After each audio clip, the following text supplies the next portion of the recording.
क्या आपने कभी सोचा है कि इंसान स्वभाव से इतना स्वार्थी, ईर्ष्यालु और अस्थिर क्यों होता है? क्यों हम अपने ही गलत फैसलों का शिकार बन जाते हैं और बार बार वही गलतियां दोहराते हैं? रॉबर्ट ग्रीन की किताब the laws of human nature में इन सभी सवालों के जवाब दिए गए हैं। यह किताब हमें इंसानी स्वभाव की गहरी समझ प्रदान करती है, जिससे हम खुद को और दूसरों को बेहतर तरीके से समझ सकते हैं। अगर आप भी अपनी जिंदगी में लोगों की मानसिकता को पहचान कर बेहतर फैसले लेना चाहते हैं, तो इस वीडियो को अंत तक जरूर देखें। रॉबर्ट ग्रीन, जो अपनी चर्चित किताबों 48 कानूनों की शक्ति और सेडक्शन की कला के लिए जाने जाते हैं, ने इंसानी प्रकृति के कानून में इंसानी व्यवहार और उसकी जटिलताओं का गहराई से विश्लेषण किया है। यह किताब हमें यह सिखाती है कि लोग किस तरह सोचते हैं, क्यों वे कुछ खास तरीकों से प्रतिक्रिया देते हैं और हम कैसे इन मनोवैज्ञानिक पैटर्न्स को समझकर अपने जीवन में सफलता प्राप्त कर सकते हैं। यह किताब 18 महत्वपूर्ण सिद्धांतों पर आधारित है, जो इंसानी प्रवृत्तियों को उजागर करते हैं। इनमें ईर्ष्या, आत्म केंद्रितता, अस्थिरता, स्वार्थ, भावनात्मक हेरफेर और निर्णय लेने में होने वाली गलतियों जैसे विषय शामिल हैं। रॉबर्ट ग्रीन बताते हैं कि अगर हम इन स्वाभाविक कमजोरियों को समझ लें, तो हम खुद को इनसे बचा सकते हैं और दूसरों के इरादों को भी भली भांति पहचान सकते हैं। इंसानी स्वभाव को समझने की जरूरत क्यों है? हम हर दिन लोगों से मिलते हैं, उनके साथ बातचीत करते हैं, उनके कार्यों को देखते हैं, लेकिन कई बार हम उनके वास्तविक इरादों को समझ नहीं पाते। कई लोग अपनी असली भावनाओं को छिपा लेते हैं और कुछ लोग अपने निजी स्वार्थ के लिए दूसरों का फायदा उठाने की कोशिश करते हैं। अगर हम इंसानी स्वभाव को गहराई से समझ लें, तो हम धोखे और अनावश्यक मानसिक तनाव से बच सकते हैं। रॉबर्ट ग्रीन की यह किताब हमें बताती है कि हम भावनाओं के जाल में फंसने के बजाय तर्क और समझदारी से कैसे काम लें। यह न केवल हमारी व्यक्तिगत जिंदगी में, बल्कि व्यवसाय, राजनीति और समाज में भी मददगार साबित हो सकती है। किताब की मुख्य अवधारणा रॉबर्ट ग्रीन ने अपनी इस पुस्तक में इंसानों के व्यवहार को समझने के लिए इतिहास, मनोविज्ञान और दर्शन का सहारा लिया है। वे बताते हैं कि हमारी भावनाएं और इच्छाएं कई बार हमें गलत रास्ते पर ले जाती हैं। उदाहरण के लिए ईर्ष्या। जब हम दूसरों की सफलता से जलते हैं, तो हम अपनी ऊर्जा गलत दिशा में खर्च करने लगते हैं। अहंकार। हम खुद को दूसरों से बेहतर मानने लगते हैं, जिससे हम सही फैसले नहीं ले पाते। भावनात्मक निर्णय। हम बिना सोचे समझे त्वरित निर्णय लेते हैं, जिससे हमें बाद में पछताना पड़ता है। छल कपट और चालाकी। कुछ लोग अपने स्वार्थ के लिए दूसरों का उपयोग करते हैं और हमें यह समझने की जरूरत है कि वे ऐसा क्यों करते हैं। इस किताब में सिर्फ नकारात्मक पहलुओं को ही उजागर नहीं किया गया है, बल्कि यह भी सिखाया गया है कि हम इन कमजोरियों पर काबू पाकर अपनी जिंदगी को कैसे सफल बना सकते हैं। अगर हम इंसानी स्वभाव को पहचान कर सही रणनीति अपनाएं, तो हम खुद को मानसिक रूप से मजबूत बना सकते हैं और अपने लक्ष्यों को तेजी से हासिल कर सकते हैं। अगर आप इस किताब की गहरी सीख को जानना चाहते हैं, तो आगे बढ़ते हैं और इसके मुख्य सिद्धांतों पर चर्चा करते हैं। अध्याय 1, तर्क संगत बनाम भावनात्मक सोच। हम मनुष्य खुद को एक तार्किक प्राणी मानते हैं। हमें लगता है कि हमारे निर्णय पूरी तरह से तर्क संगत होते हैं और हम सभी परिस्थितियों का गहराई से विश्लेषण करने के बाद ही कोई फैसला लेते हैं। लेकिन वास्तविकता इससे बहुत अलग होती है। हमारी सोच और निर्णय लेने की प्रक्रिया पर भावनाओं का गहरा प्रभाव पड़ता है। कई बार हम बिना सोचे समझे भावनात्मक रूप से प्रतिक्रिया कर देते हैं और बाद में पछताते हैं। रॉबर्ट ग्रीन की पुस्तक the laws of human nature इस महत्वपूर्ण तथ्य को उजागर करती है कि हमारा दिमाग 2 स्तरों पर काम करता है, एक तार्किक स्तर और दूसरा भावनात्मक स्तर। जब हम कोई निर्णय लेते हैं, तो हम सोचते हैं कि हमने पूरी तरह से तर्क संगत विश्लेषण किया है, लेकिन असल में हमारी भावनाएं हमें अधिक प्रभावित कर रही होती हैं। भावनाएं कैसे निर्णयों को प्रभावित करती हैं? आवेग और तत्काल निर्णय। जब हम किसी स्थिति में होते हैं, तो हमारा दिमाग त्वरित प्रतिक्रिया देना चाहता है। यह प्रतिक्रिया अक्सर हमारे डर, गुस्से, खुशी या दुख जैसी भावनाओं से प्रभावित होती है। उदाहरण के लिए, यदि कोई व्यक्ति आपको किसी बात पर उकसाता है, तो आप तुरंत गुस्से में प्रतिक्रिया दे सकते हैं, जबकि तर्क संगत सोच यह कहती है कि पहले शांति से विचार करें और फिर उत्तर दें। पूर्वाग्रह का प्रभाव। भावनाएं हमारे दिमाग में पहले से बनी धारणाओं को मजबूत करती हैं। हम अक्सर उन्हीं तथ्यों को स्वीकार करते हैं जो हमारी सोच के अनुरूप होते हैं और विरोधाभासी तथ्यों को नकार देते हैं। उदाहरण के लिए, यदि हमें किसी व्यक्ति के बारे में पहले से नकारात्मक धारणा है, तो हम उसकी कोई भी सकारात्मक बात को नजरअंदाज कर सकते हैं। डर और चिंता। कई बार हम तर्क संगत निर्णय लेने में इसलिए असफल होते हैं क्योंकि हमारा दिमाग भय और चिंता से भर जाता है। जब हम किसी जोखिम भरे फैसले के बारे में सोचते हैं, तो हमारा भावनात्मक दिमाग हमें सुरक्षित विकल्प चुनने के लिए मजबूर करता है, भले ही वह विकल्प दीर्घकालिक रूप से अच्छा ना हो। अत्यधिक आत्मविश्वास कभी कभी हमारी सकारात्मक भावनाएं भी हमें गलत निर्णय लेने पर मजबूर कर सकती हैं। जब हम किसी चीज को लेकर बहुत अधिक आत्मविश्वास महसूस करते हैं, तो हम बिना पूरी जानकारी लिए ही कोई बड़ा फैसला ले सकते हैं। यह गलती व्यापार, निवेश और व्यक्तिगत जीवन में अक्सर देखी जाती है। तार्किक सोच को विकसित करने के तरीके किसी भी स्थिति में प्रतिक्रिया देने से पहले अपने भीतर की भावनाओं को समझने की कोशिश करें। क्या आप गुस्से में हैं? क्या आप डर महसूस कर रहे हैं? क्या आप बहुत उत्साहित हैं? इन भावनाओं को पहचानना और उन्हें स्वीकार करना पहला कदम है। जब भी कोई बड़ा निर्णय लेना हो, तो तुरंत प्रतिक्रिया न दें। कुछ समय के लिए रुकें, चीजों को तटस्थ दृष्टिकोण से देखें और फिर निर्णय लें। भावनाओं की बजाय तथ्यों और आंकड़ों के आधार पर सोचने की आदत डालें। यदि कोई निर्णय लेना हो, तो पहले उससे जुड़े सभी तथ्यों को इकट्ठा करें और उनके आधार पर निष्कर्ष निकालें। किसी भी समस्या को हल करने के लिए केवल एक ही दृष्टिकोण से मत सोचें। खुद से यह प्रश्न करें, अगर मैं इस परिस्थिति को किसी और की नजर से देखूं, तो क्या मेरा निर्णय अलग होगा? इससे आप अधिक तार्किक और संतुलित दृष्टिकोण अपनाने में सक्षम होंगे। ध्यान और आत्मविश्लेषण हमें अपने दिमाग को शांत रखने में मदद करते हैं। जब हमारा दिमाग शांत रहता है, तो हम बेहतर सोच सकते हैं और अधिक तर्कसंगत निर्णय ले सकते हैं। कोई भी निर्णय लेते समय उसके दीर्घकालिक प्रभावों के बारे में सोचें।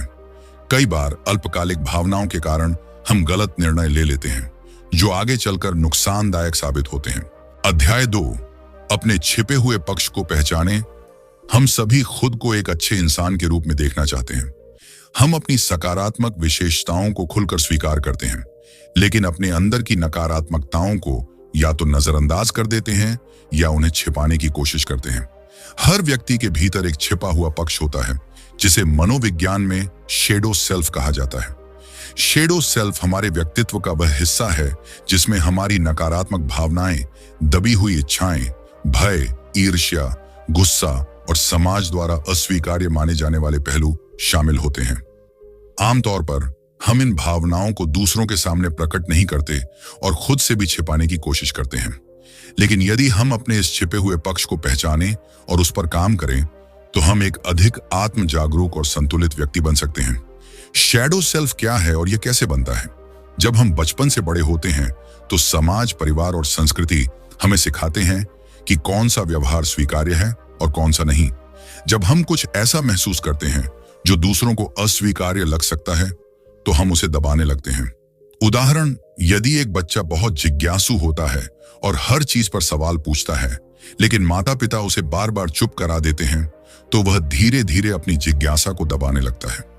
यदि कोई बच्चा गुस्सा करता है और उसे बार बार डांट पड़ती है, तो वह अपने गुस्से को अंदर ही दबाकर रखने लगता है।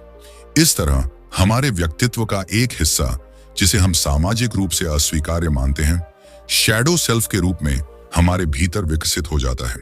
अगर आप अपने शैडो सेल्फ को पहचानना चाहते हैं, तो इन संकेतों पर ध्यान दें। आप किन चीजों से सबसे ज्यादा चिढ़ते हैं? अक्सर हम दूसरों की जिन आदतों या विशेषताओं से सबसे ज्यादा चिढ़ते हैं, वे हमारे अपने शैडो सेल्फ का हिस्सा हो सकती हैं। उदाहरण के लिए, अगर आपको कोई घमंडी व्यक्ति बहुत ज्यादा परेशान करता है, तो हो सकता है कि आपके अंदर भी थोड़ी घमंड की भावना हो, लेकिन आप उसे स्वीकार नहीं कर रहे हों। दूसरों पर बार बार आरोप लगाना, हम कभी कभी दूसरों पर वे आरोप लगाते हैं जो असल में हमारे अंदर भी होते हैं। यदि आप किसी को आलसी कह रहे हैं, तो शायद आपके भीतर भी आलस्य की भावना छिपी हुई है। अचानक गुस्सा आना या भावनात्मक रूप से टूट जाना, कई बार हम छोटी छोटी बातों पर अत्यधिक प्रतिक्रिया दे देते हैं। यह इसलिए होता है क्योंकि वे बातें हमारे शैडो सेल्फ को उभार देती हैं। अपनी कमियों को दूसरों में देखना। यदि आप किसी व्यक्ति की किसी आदत से बहुत ज्यादा परेशान होते हैं, तो यह संभव है कि वही आदत आपके भीतर भी हो, लेकिन आप उसे स्वीकार नहीं करना चाहते। शैडो सेल्फ को स्वीकार करने और सुधारने के तरीके खुद को गहराई से समझें। अपनी भावनाओं और प्रतिक्रियाओं का विश्लेषण करें। खुद से पूछें, मुझे किन चीजों से सबसे ज्यादा परेशानी होती है और क्या मेरे अंदर भी वही चीजें मौजूद हैं। अपनी नकारात्मक भावनाओं को स्वीकार करें। अपनी भावनाओं से भागने के बजाय उन्हें स्वीकार करें। अगर आपको किसी के प्रति ईर्ष्या महसूस हो रही है तो खुद से पूछें कि क्यों, यह भावना कहां से आ रही है। लेखन का अभ्यास करें। अपनी भावनाओं और विचारों को लिखना बहुत मददगार हो सकता है। जब आप अपने शैडो सेल्फ से जुड़ी भावनाओं को कागज पर उतारते हैं तो उन्हें समझना आसान हो जाता है। मेडिटेशन और आत्मविश्लेषण करें। ध्यान और आत्मविश्लेषण करने से मन शांत होता है और हम अपने भीतर झांकने में सक्षम होते हैं। शैडो सेल्फ को पहचानने के लिए आत्मनिरीक्षण जरूरी है। अपने डर का सामना करें। कई बार हम अपने शैडो सेल्फ से डरते हैं और उसे छिपाने की कोशिश करते हैं, लेकिन अगर हम अपने डर का सामना करें और उसे स्वीकार करें तो हम उसे नियंत्रित कर सकते हैं। रचनात्मक रूप से अपनी भावनाओं को बाहर निकालें। कला, लेखन, संगीत या अन्य रचनात्मक गतिविधियों के माध्यम से अपनी छिपी हुई भावनाओं को व्यक्त करना फायदेमंद हो सकता है। अपने व्यवहार की जिम्मेदारी लें। अगर कोई नकारात्मक गुण आपके भीतर है तो उसे पहचान कर जिम्मेदारी लें और उसे सुधारने की कोशिश करें। शैडो सेल्फ को अपनाने के फायदे। अधिक आत्म जागरूकता। जब हम अपने शैडो सेल्फ को पहचानते हैं तो हम अपने बारे में अधिक गहराई से समझ पाते हैं। बेहतर संबंध। जब हम अपनी नकारात्मकताओं को स्वीकार करते हैं तो हम दूसरों को भी अधिक सहानुभूति और समझ के साथ देख सकते हैं। भावनात्मक संतुलन। हम बिना किसी आंतरिक संघर्ष के शांत और आत्मविश्वासी महसूस कर सकते हैं। व्यक्तित्व विकास। अपनी कमियों पर काम करके हम खुद को एक बेहतर इंसान बना सकते हैं। अध्याय 3, व्यवहार की जड़ तक पहुंचें। हमारी रोजमर्रा की जिंदगी में हम कई लोगों से मिलते हैं। कुछ दोस्त होते हैं, कुछ सहकर्मी, कुछ परिवार के सदस्य और कुछ अनजान लोग। हम उनकी कही गई बातों और उनके कार्यों को देख सुनकर यह मान लेते हैं कि वे जो कह रहे हैं वही उनका वास्तविक इरादा है। लेकिन सच्चाई यह है कि लोग जो दिखाते हैं जरूरी नहीं कि उनका असली उद्देश्य वही हो। रॉबर्ट ग्रीन की पुस्तक the laws of human nature इस बात पर जोर देती है कि हमें सिर्फ लोगों के शब्दों या सतही कार्यों पर भरोसा नहीं करना चाहिए, बल्कि उनके असली इरादों और गहरी मानसिक प्रवृत्तियों को समझने की कोशिश करनी चाहिए। ऐसा करने से हम अधिक समझदार और प्रभावी निर्णय ले सकते हैं और दूसरों के व्यवहार को बेहतर तरीके से समझ सकते हैं। लोग अपने असली इरादों को क्यों छिपाते हैं? लोग विभिन्न कारणों से अपने असली इरादों को छिपाते हैं। सामाजिक स्वीकृति पाने के लिए। हर कोई चाहता है कि उसे समाज में स्वीकार किया जाए, इसीलिए लोग अपने वास्तविक विचारों को छिपाकर वही दिखाते हैं जो दूसरों को पसंद आए। स्वार्थ और लाभ के लिए। कुछ लोग अपने निजी स्वार्थ के लिए अपनी असली मंशा छिपाकर चालाकी से अपने लक्ष्य को पाने की कोशिश करते हैं। टकराव से बचने के लिए। कई बार लोग अपनी सच्ची भावनाओं को इसलिए छिपाते हैं क्योंकि वे किसी बहस या संघर्ष में नहीं पड़ना चाहते। असुरक्षा के कारण। अगर किसी को लगता है कि उसकी सच्ची भावनाएं उसे कमजोर दिखा सकती हैं, तो वह उन्हें छिपाने की कोशिश करता है। कैसे समझें कि किसी व्यक्ति का असली इरादा क्या है? यदि हम दूसरों के असली इरादों को समझना चाहते हैं, तो हमें उनकी गहरी मानसिक प्रवृत्तियों और उनके व्यवहार के पीछे की जड़ों को जानने की कोशिश करनी चाहिए। इसके लिए कुछ महत्वपूर्ण रणनीतियां अपनाई जा सकती हैं। 1. शब्दों से ज्यादा कार्यों पर ध्यान दें। कर्म शब्दों से अधिक प्रभावी होते हैं। लोग कुछ भी कह सकते हैं, लेकिन उनकी असली मंशा उनके कार्यों में झलकती है। अगर कोई व्यक्ति बार बार आपके साथ अच्छा व्यवहार करता है, लेकिन कठिन समय में आपका साथ नहीं देता, तो उसकी असली नीयत साफ हो जाती है। कैसे लागू करें? अगर कोई व्यक्ति कहता है कि वह आपकी मदद करेगा, लेकिन जब समय आता है तो वह बहाने बनाता है, तो उसकी असली प्राथमिकताएं स्पष्ट हो जाती हैं। 2. उनकी भावनात्मक प्रतिक्रियाओं को देखें। जब कोई व्यक्ति किसी चीज पर अत्यधिक प्रतिक्रिया देता है, गुस्सा, ईर्ष्या, डर या खुशी, तो यह संकेत हो सकता है कि वह विषय उनके लिए व्यक्तिगत रूप से महत्वपूर्ण है। कैसे लागू करें? अगर कोई व्यक्ति किसी खास विषय पर जरूरत से ज्यादा आक्रामक हो जाता है, तो हो सकता है कि वह किसी व्यक्तिगत अनुभव या डर से प्रभावित हो। 3. उनके अतीत को समझें। लोगों का व्यवहार उनके अनुभवों से प्रभावित होता है। अगर आप किसी व्यक्ति के अतीत और उसकी जीवन यात्रा को समझते हैं तो आप उसके व्यवहार को बेहतर समझ सकते हैं। कैसे लागू करें? अगर कोई व्यक्ति बहुत संकोची या आत्मरक्षा में रहता है तो हो सकता है कि उसने अतीत में धोखा खाया हो या बुरा अनुभव झेला हो। फॉर उनके बार बार दोहराए जाने वाले पैटर्न को पहचाने। लोगों की आदतें और व्यवहारिक पैटर्न उनके असली स्वभाव को उजागर करते हैं।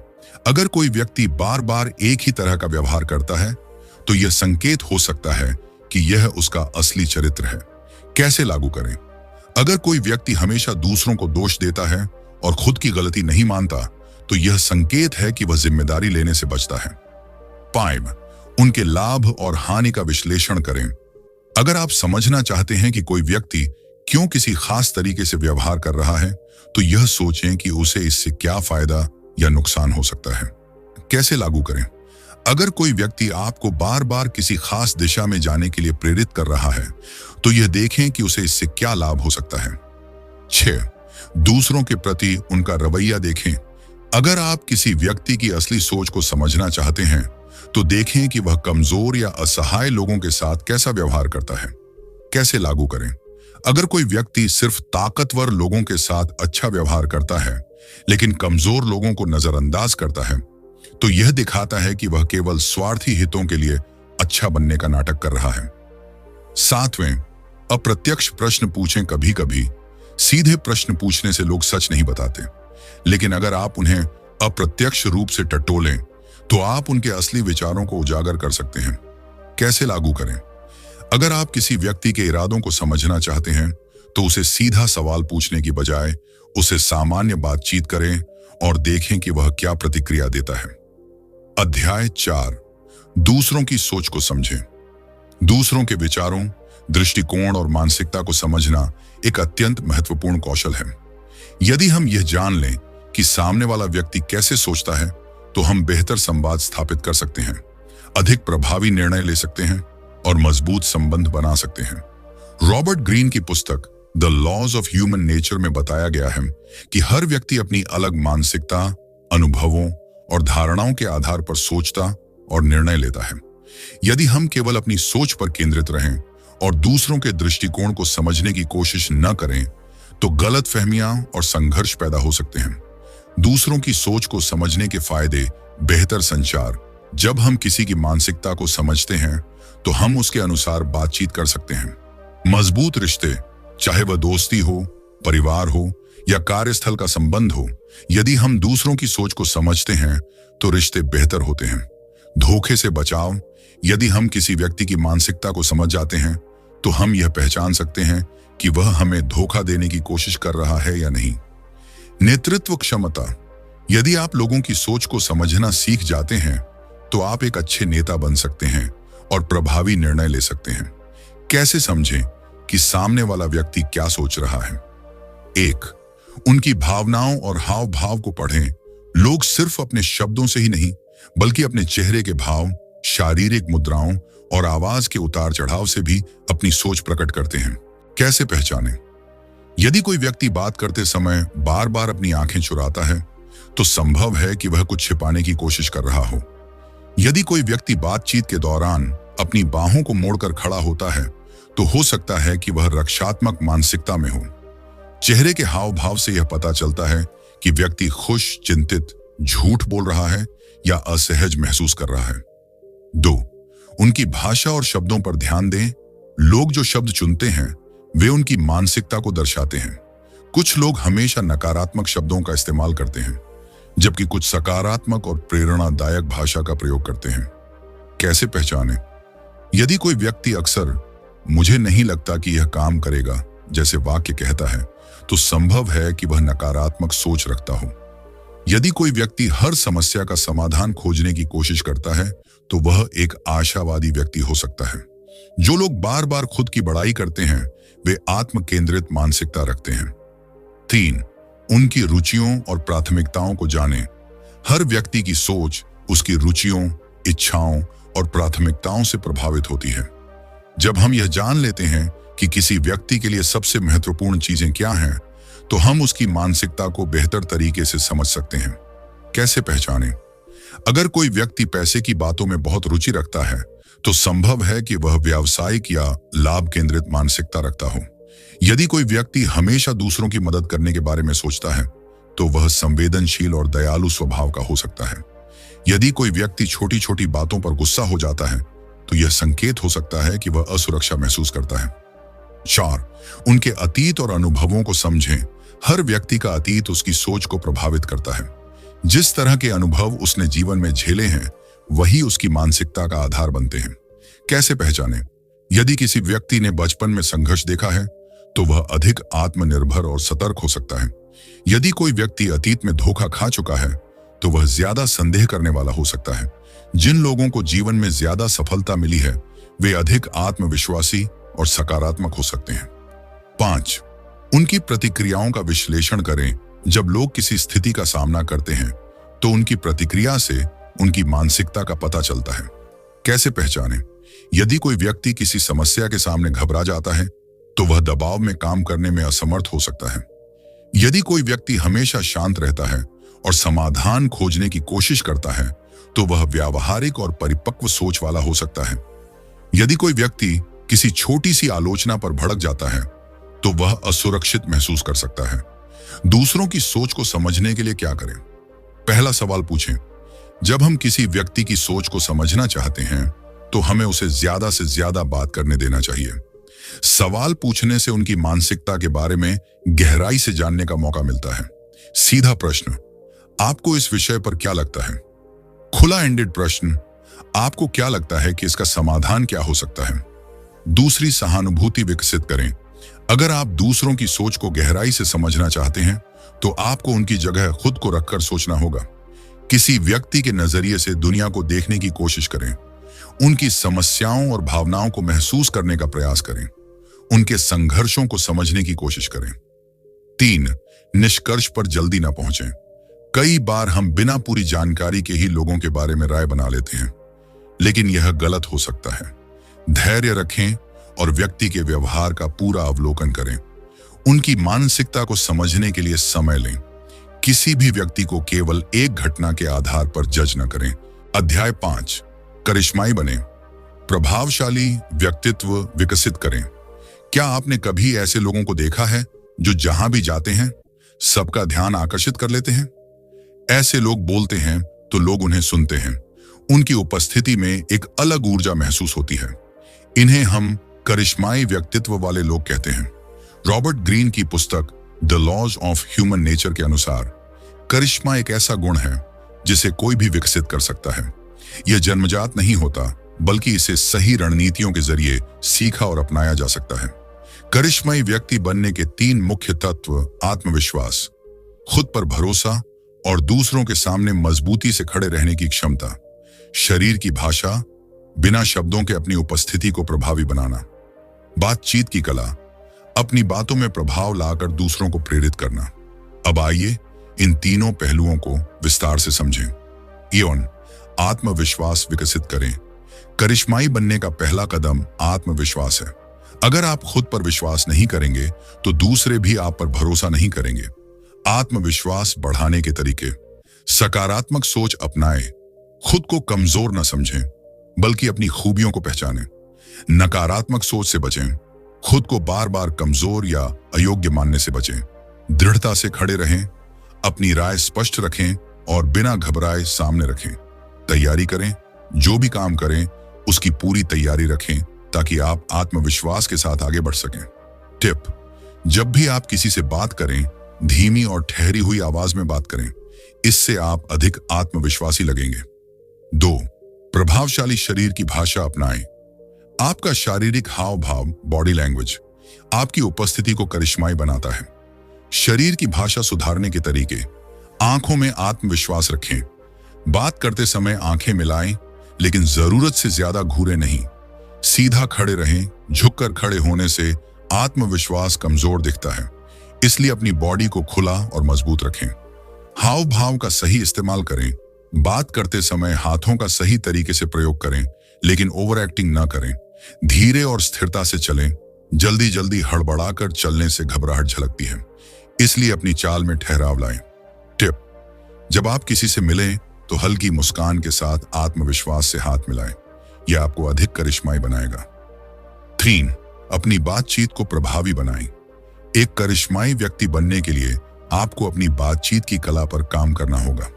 बातचीत में प्रभाव बढ़ाने के तरीके: स्पष्ट और आत्मविश्वास से बोलें, हिचकिचाहट और संकोच से बचें, गहरी बातें करें, केवल सतही बातचीत न करें बल्कि गहराई वाली बातें करें जो दूसरों को सोचने पर मजबूर कर दें। अच्छे श्रोता बने, सिर्फ बोलना ही नहीं बल्कि सामने वाले की बात ध्यान से सुनना भी महत्वपूर्ण है। कहानी कहने की कला सीखें। लोग तथ्यों से ज्यादा कहानियों से प्रभावित होते हैं, इसलिए अपनी बातों को दिलचस्प तरीके से प्रस्तुत करें। टिप: जब भी कोई बात करें उसमें ठहराव रखें और बीच बीच में छोटे विराम लें। इससे आपकी बातों में वजन बढ़ेगा। अध्याय 6: असुरक्षा और जलन पर काबू पाएं। हर इंसान के अंदर किसी न किसी तरह की असुरक्षा, इनसिक्योरिटी होती है। कभी कभी हम दूसरों की सफलताओं को देखकर खुद को कम आंकने लगते हैं और जलन, जेलसी महसूस करने लगते हैं, लेकिन यह भावना हमें आगे बढ़ाने के बजाय पीछे धकेल देती है। रॉबर्ट ग्रीन की पुस्तक the laws of human nature में बताया गया है कि असुरक्षा और जलन इंसान को कमजोर बनाती है और वह अपने वास्तविक लक्ष्यों से भटकने लगता है। अगर हम इन भावनाओं पर काबू नहीं पाते तो यह हमारे आत्मसम्मान और मानसिक शांति को प्रभावित कर सकती है। इसीलिए जरूरी है कि हम अपनी असुरक्षाओं को पहचानें, उन्हें स्वीकार करें और फिर उन पर काम करके खुद को मजबूत बनाएं। असुरक्षा और जलन की जड़ क्या है? दूसरों से तुलना करना। जब हम अपनी तुलना दूसरों से करने लगते हैं तो हम अपनी असफलताओं को ज्यादा और अपनी क्षमताओं को कम आंकने लगते हैं। स्वयं पर विश्वास की कमी। जब हमें अपनी योग्यता पर भरोसा नहीं होता तो हम दूसरों की सफलता देखकर असुरक्षित महसूस करते हैं। परिवार या समाज का दबाव। कई बार परिवार, समाज या सोशल मीडिया हमें ऐसा महसूस कराता है कि हम दूसरों से कम हैं। अतीत के नकारात्मक अनुभव। अगर बचपन में हमें बार बार नीचा दिखाया गया हो तो बड़े होने पर भी यह भावना बनी रह सकती है। असुरक्षा और जलन से छुटकारा पाने के तरीके: 1. खुद की तुलना करना बंद करें। अगर आप अपनी तुलना दूसरों से करते रहेंगे तो कभी संतुष्ट महसूस नहीं कर पाएंगे। अपनी ताकत और कमजोरियों को पहचानें। हर किसी की यात्रा अलग होती है, इसलिए खुद की ग्रोथ पर ध्यान दें। दूसरों से प्रेरणा लें लेकिन जलन न करें। 2. खुद पर विश्वास रखें, सेल्फ कॉन्फिडेंस बढ़ाएं। असुरक्षा तब बढ़ती है जब हमें खुद पर भरोसा नहीं होता। हर दिन खुद को याद दिलाएं कि आप भी काबिल हैं। छोटे छोटे सफलताओं को याद करें। जो चीजें आपको अच्छी लगती हैं उन्हें बार बार करें ताकि आत्मविश्वास बढ़े। 3. अपने कौशल को निखारें। अगर आपको लगता है कि आप दूसरों से पीछे हैं तो अपने कौशल को बेहतर बनाएं। नए कौशल सीखें और खुद को लगातार अपग्रेड करें। जो चीजें आपको कमजोर बनाती हैं उन पर काम करें। छोटे छोटे लक्ष्य बनाकर उन पर फोकस करें। 4. सोशल मीडिया से प्रभावित ना हों। आजकल सोशल मीडिया पर लोग सिर्फ अपनी सफलता दिखाते हैं लेकिन उनकी असफलताओं के बारे में कोई बात नहीं करता। हर चीज को सच न माने क्योंकि सोशल मीडिया की दुनिया वास्तविकता से अलग होती है। अपने असली जीवन पर ध्यान दें, न कि आभासी दुनिया पर। सोशल मीडिया पर समय सीमित करें और सकारात्मक चीजों पर ध्यान दें। 5. दूसरों की सफलता को स्वीकार करें और खुद को प्रेरित करें। अगर कोई सफल हो रहा है तो उसकी सफलता से सीखें, न कि जलें। सोचें कि उसने ऐसा क्या किया जो आप भी कर सकते हैं। उसकी मेहनत को पहचानें और उसे प्रेरणा लें। अपनी सफलता की परिभाषा खुद तय करें और उसे पाने की कोशिश करें। अध्याय 7: मास्टर पर्सपेक्टिव, दूरदृष्टि अपनाएं। क्या आपने कभी सोचा है कि कुछ लोग किसी भी परिस्थिति में शांत रहते हैं, समस्याओं से घबराते नहीं और हमेशा आगे बढ़ते रहते हैं? इनकी सफलता का राज है दूरदृष्टि, लॉन्ग टर्म थिंकिंग। सफल लोग सिर्फ वर्तमान को नहीं देखते बल्कि भविष्य की बड़ी तस्वीर, बिग पिक्चर को ध्यान में रखते हैं। रॉबर्ट ग्रीन की पुस्तक the laws of human nature में बताया गया है कि जो लोग दूरदृष्टि रखते हैं वे अस्थायी कठिनाइयों से विचलित नहीं होते। वे जानते हैं कि छोटी छोटी असफलताएं भी उन्हें उनके बड़े लक्ष्य तक पहुंचाने में मदद करेंगी। अगर हम भी अपनी सोच को विस्तृत करें और हर चीज को दीर्घकालिक दृष्टिकोण से देखें तो हम अपने जीवन में अधिक सफलता और संतोष प्राप्त कर सकते हैं। दूरदृष्टि क्यों महत्वपूर्ण है? छोटी असफलताओं से घबराने से बचाता है। जब आप लंबी अवधि की सोच रखते हैं तो छोटी असफलताएं आपको परेशान नहीं करती। बेहतर निर्णय लेने में मदद करता है। जब हम भविष्य को ध्यान में रखकर सोचते हैं तो हम तात्कालिक सुख के बजाय सही निर्णय ले पाते हैं।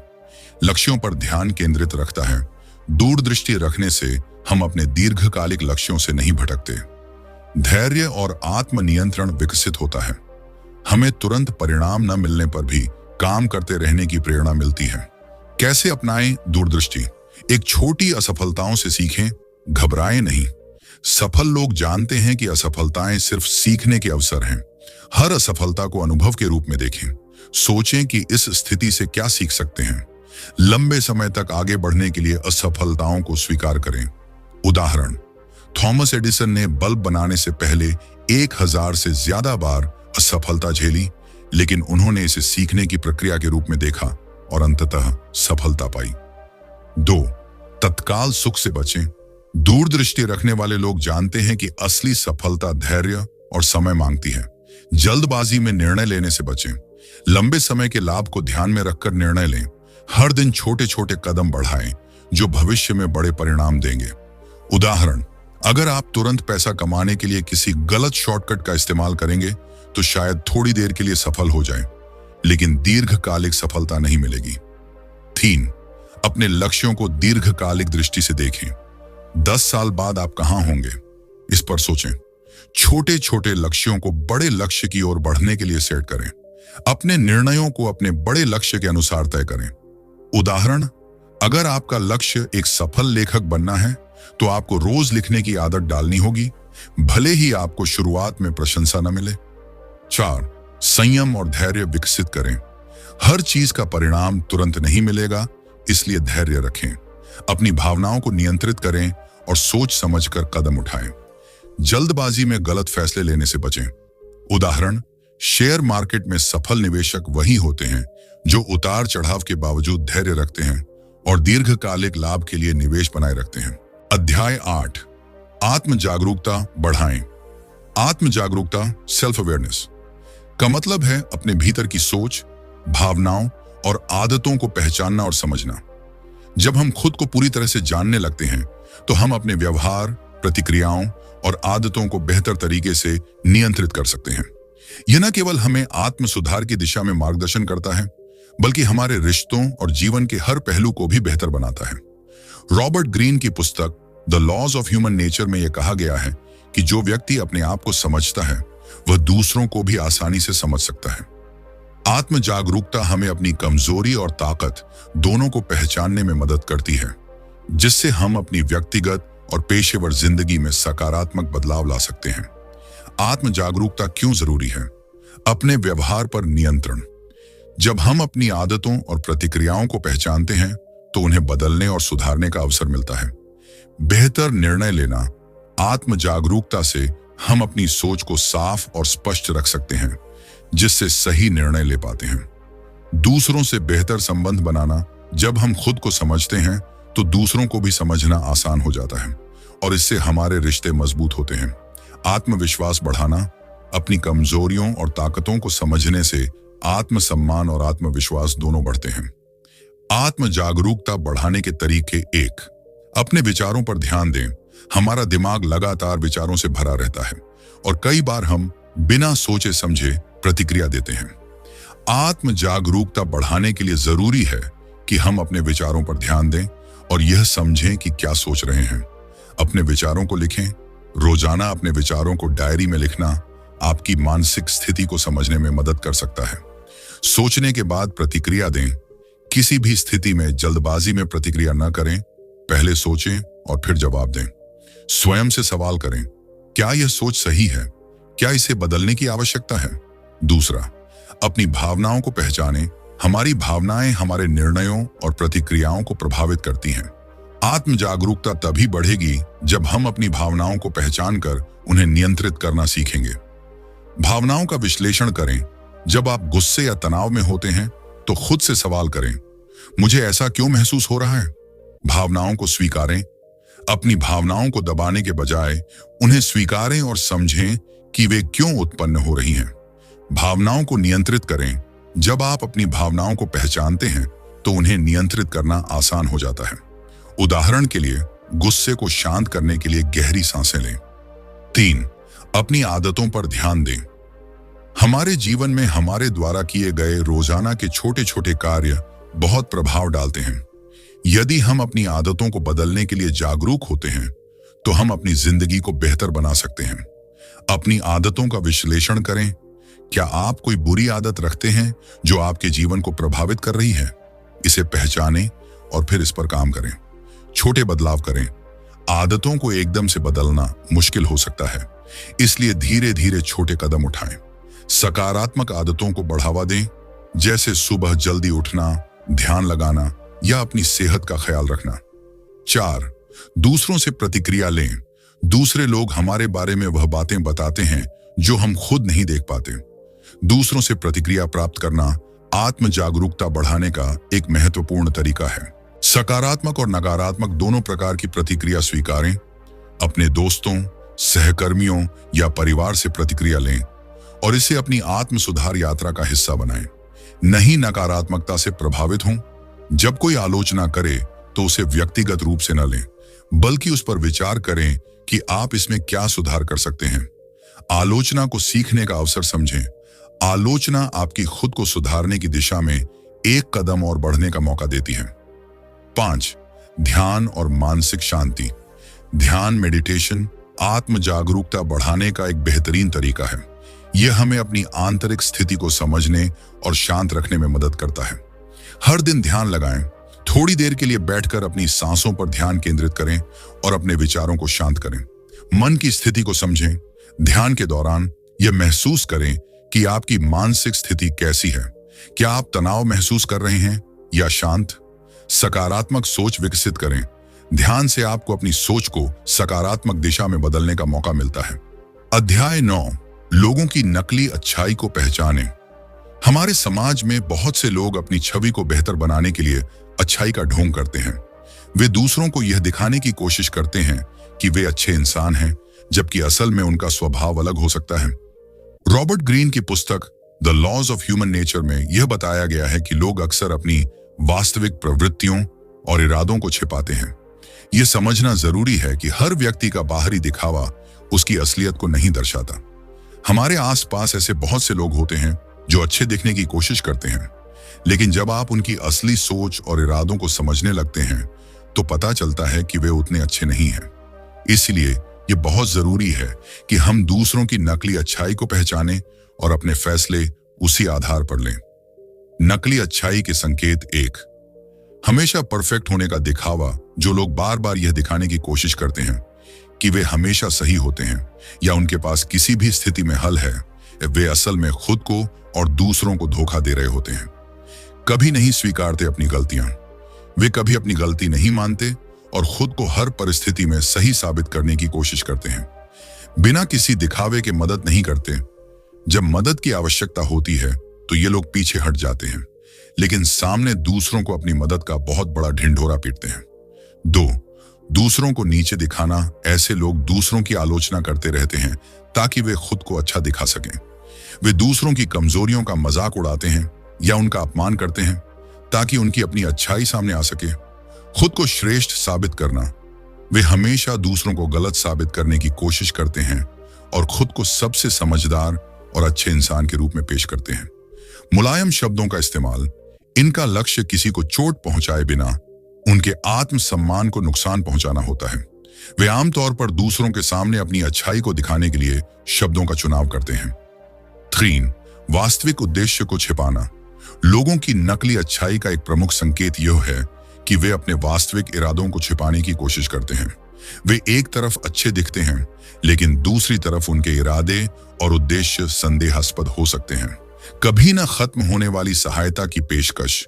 वे दूसरों की मदद का नाटक करते हैं, लेकिन उनका असल उद्देश्य किसी न किसी तरह से स्वार्थ सिद्ध करना होता है। चमकदार उपहार देना, बिना किसी वजह के अत्यधिक उपहार देना और बाद में उस सहायता या उपहार का भुगतान वसूलने की कोशिश करना। 4.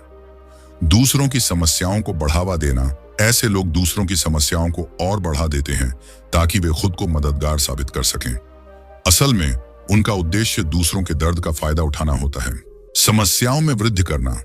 वे किसी को कठिनाई में डालकर उसे और जटिल बना देते हैं, ताकि वे अपने तथाकथित अच्छे इरादों से उस व्यक्ति की मदद करते दिख सकें।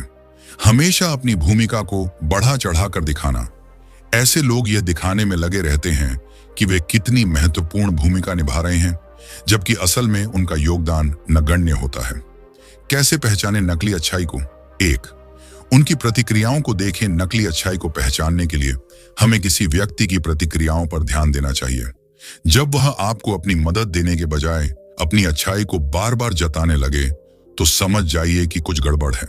जब वे मदद करते हैं तो उनके चेहरे के भाव, अगर मदद देने पर उनकी मुस्कान नकली लगती है या ऐसा लगता है कि वे आपको खुद से ज्यादा दिखाने की कोशिश कर रहे हैं, तो सावधान रहें। अगर वे सिर्फ दिखावा करते हैं, ऐसे लोग आमतौर पर दूसरों के सामने अपनी अच्छाई दिखाने के लिए कुछ भी कर सकते हैं, लेकिन जब अकेले होते हैं तो उनका असली चेहरा सामने आता है।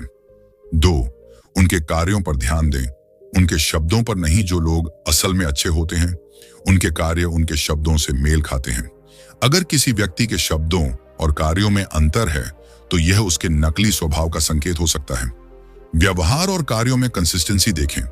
क्या वे हमेशा उन कार्यों में विश्वास करते हैं जिनके बारे में वे बात करते हैं? क्या उनके कार्य दिखाते हैं कि वे दूसरों के बारे में सोचते हैं? असली अच्छाई वह है जो बिना किसी स्वार्थ के होती है, जबकि नकली अच्छाई हमेशा किसी न किसी उद्देश्य के लिए होती है।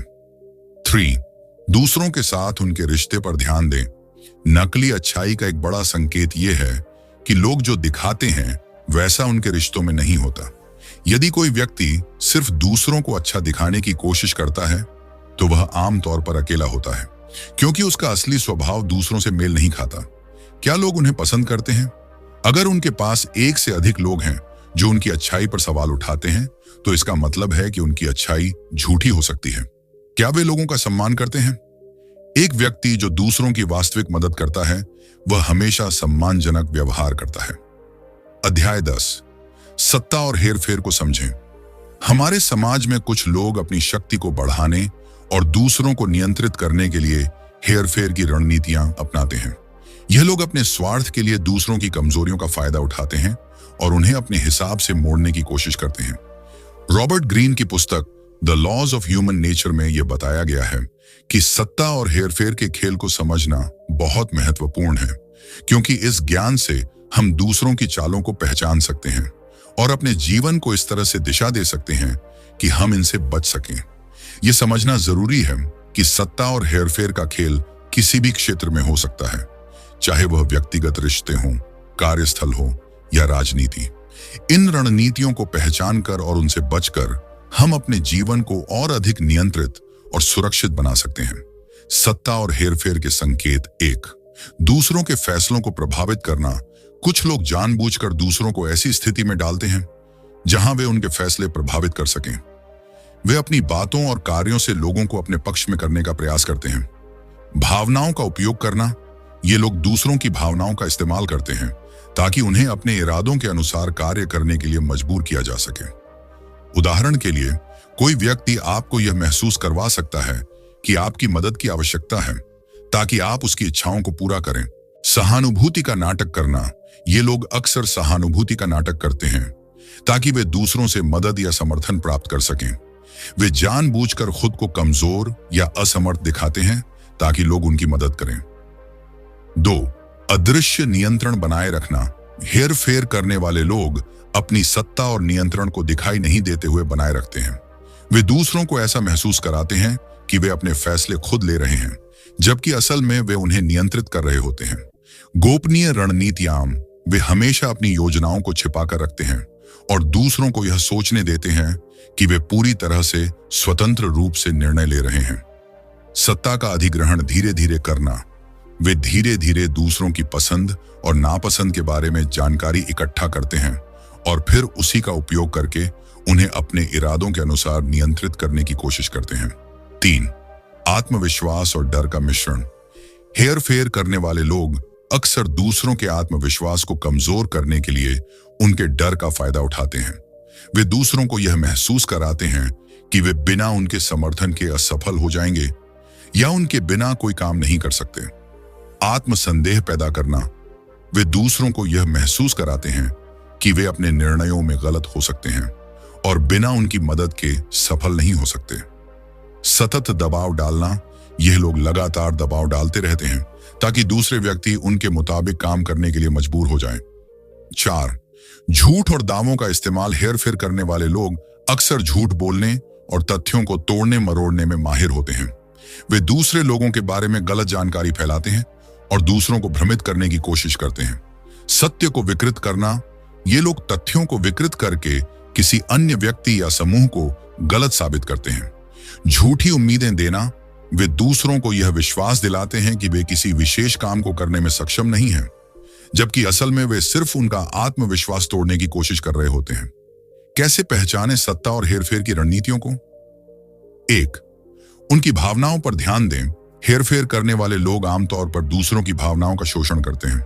अगर कोई व्यक्ति लगातार आपकी भावनाओं के साथ खेल रहा है या आपको एक विशेष तरीके से महसूस करवा रहा है, तो यह एक संकेत हो सकता है कि वह आपको नियंत्रित करने की कोशिश कर रहा है। वह क्या महसूस करवा रहा है? अगर कोई व्यक्ति आपको असुरक्षित या डर महसूस करवा रहा है, तो यह संकेत हो सकता है कि वह आपके आत्मविश्वास को कमजोर करने की कोशिश कर रहा है। भावनाओं का उपयोग क्या हो रहा है? क्या वे आपकी भावनाओं का उपयोग अपनी इच्छाओं को पूरा करने के लिए कर रहे हैं? क्या उनके कार्य उनके शब्दों से मेल खाते हैं? अगर उनके शब्द और कार्य अलग हैं, तो इसका मतलब है कि वे आपके साथ खेल रहे हैं। क्या उनका दृष्टिकोण लगातार बदल रहा है? क्या वे अचानक अपनी स्थिति बदलते हैं जब आपको लगता है कि आपने उनका विश्वास हासिल कर लिया है? तीसरे संकेतों का निरीक्षण करें। हेरफेर करने वाले लोग अक्सर सामने से सीधे नहीं आते, बल्कि वे अपने इरादों को धीरे धीरे जाहिर करते हैं। अगर कोई व्यक्ति बार बार आपके निर्णयों पर सवाल उठा रहा है या आपकी सोच को बदलने की कोशिश कर रहा है, तो आपको सतर्क होना चाहिए। क्या वे आपको अलग तरीके से सोचने के लिए मजबूर कर रहे हैं? यदि कोई व्यक्ति लगातार आपके विचारों को चुनौती दे रहा है और आपको अपने विचार बदलने के लिए मजबूर कर रहा है, तो यह एक संकेत हो सकता है। क्या वे आपके फैसलों को प्रभावित करने की कोशिश कर रहे हैं? वे इस प्रयास में हो सकते हैं कि आप अपने फैसले खुद नहीं, बल्कि उनके द्वारा तय किए गए तरीके से लें। दोस्तों, आज के इस वीडियो में हमने the laws of human nature के बारे में कुछ अहम बातें सीखी। रॉबर्ट ग्रीन ने इस किताब में इंसान की स्वाभाविक प्रवृत्तियों, उनके मनोविज्ञान और उनके इरादों को समझने के तरीके बताए हैं। हमने सीखा कि हम इंसानों के अंदर कई सारी जटिलताएं होती हैं, और अगर हम इन्हें समझ पाते हैं, तो हम न सिर्फ अपनी लाइफ को बेहतर बना सकते हैं, बल्कि दूसरों के साथ अपने रिश्ते भी सुधार सकते हैं। इस किताब में ग्रीन ने जो भी तरीकों और सिद्धांतों का जिक्र किया है, वो हमें खुद की पहचान करने और समाज में अपने स्थान को समझने में मदद कर सकते हैं। इंसान की मानसिकता को समझना बेहद जरूरी है, ताकि हम अपनी लाइफ के फैसलों को ज्यादा समझदारी और इंटेलिजेंस के साथ ले सकें। रॉबर्ट ग्रीन ने यह साबित किया है कि अगर हम खुद को जान लें और दूसरों को समझ पाएं, तो हम अपने जीवन में हर पहलू को बेहतर बना सकते हैं। अगर आपको यह वीडियो पसंद आया हो, तो कृपया लाइक और सब्सक्राइब करना न भूलें। और अगर आपके पास इस किताब से जुड़ी कोई और राय हो, तो कमेंट बॉक्स में जरूर बताएं। धन्यवाद, और अगली बार फिर मिलेंगे एक नई किताब के साथ।